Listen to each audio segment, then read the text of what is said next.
So, I'm non-binary.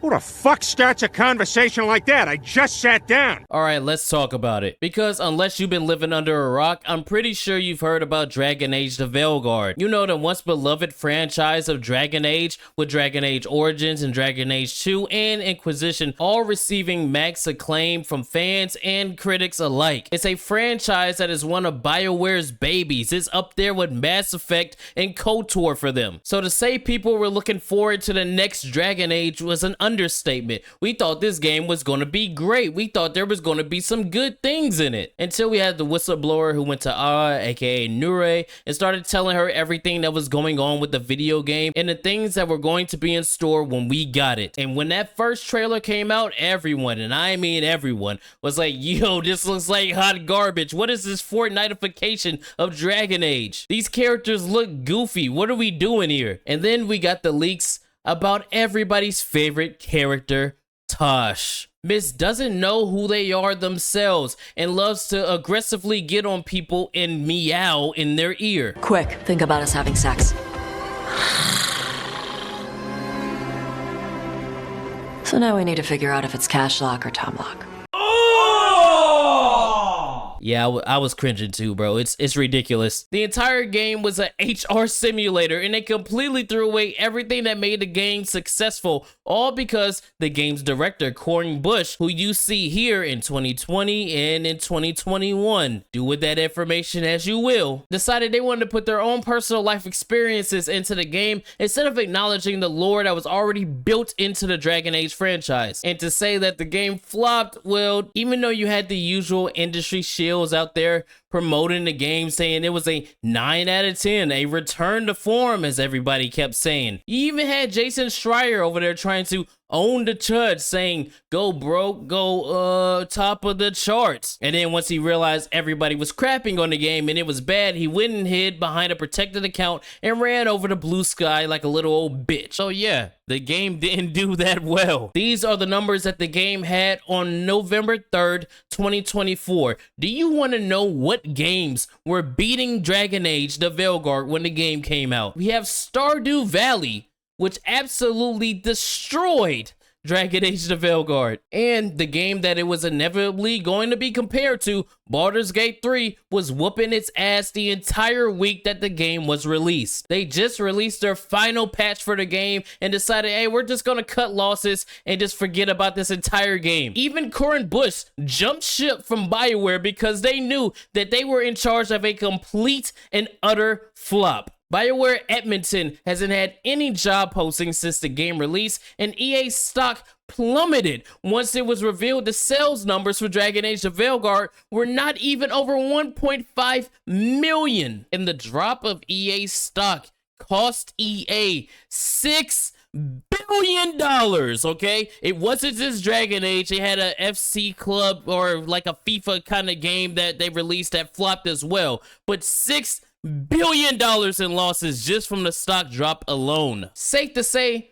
the game completely flopped. But there's an important context as to why the game flopped. Was it because of the gender identity politics that was put into it? Is it because of the ugly gameplay and graphics that were put into it? Is it because of the transgender scars on your custom character? There's a multitude of reasons why this game could have failed, but there's one that stands out above all others, and that's the fact that gamers came together and said, we don't want it. If 2024 hasn't shown you anything with all the numerous flops that happened, it's that gamers realize that they are in charge of the market. They realize if they're not being catered to as customers who are spending not only their money, but their most valuable resource, which is their time on these games, then they're not going to do it. You're charging $70 to $100 for broken, ugly video games when we could just go get a Power World and have a great time. Social media has enabled everyone to come together and say, you know what? These are the things that are happening behind the scenes scenes at these studios.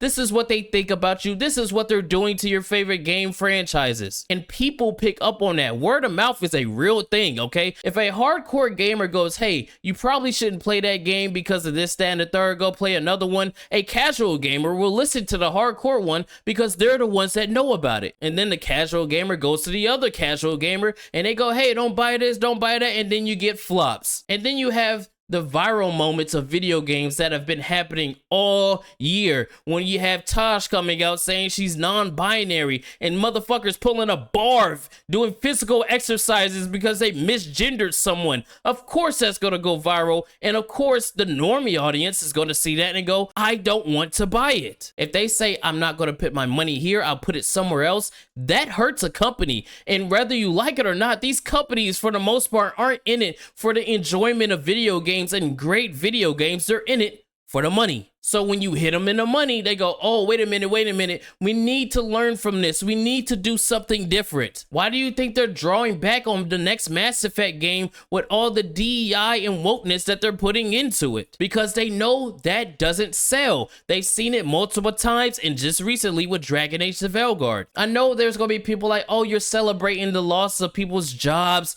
and revenue and things like that. Yes, I am. And I'm going to tell you why. It's because y'all created things that did not cater to your core audience. You created things to talk down to your core audience. You created things to spite them. So of course I'm gonna celebrate when you don't make money. If I go to McDonald's and I say I want a double cheeseburger, but every time I go there you give me a fucking McChicken, of course I'm not gonna be upset when you lose your job. This is a customer service industry. Whether you like it or not, the gamers decide what they like and what they don't like. So when they tell you one thing, you should listen to them, because if you don't, you're gonna have a multitude of flops like you just saw in 2024. And with the list of games that are coming out this year, we are going to be stacked with good releases from all of these companies, but we also have to get through a lot of the crap. You know what I'm talking about. Don't worry, AC Shadows, I'm coming for you next. All in all, man, I'm glad that there are normies out there that are finally listening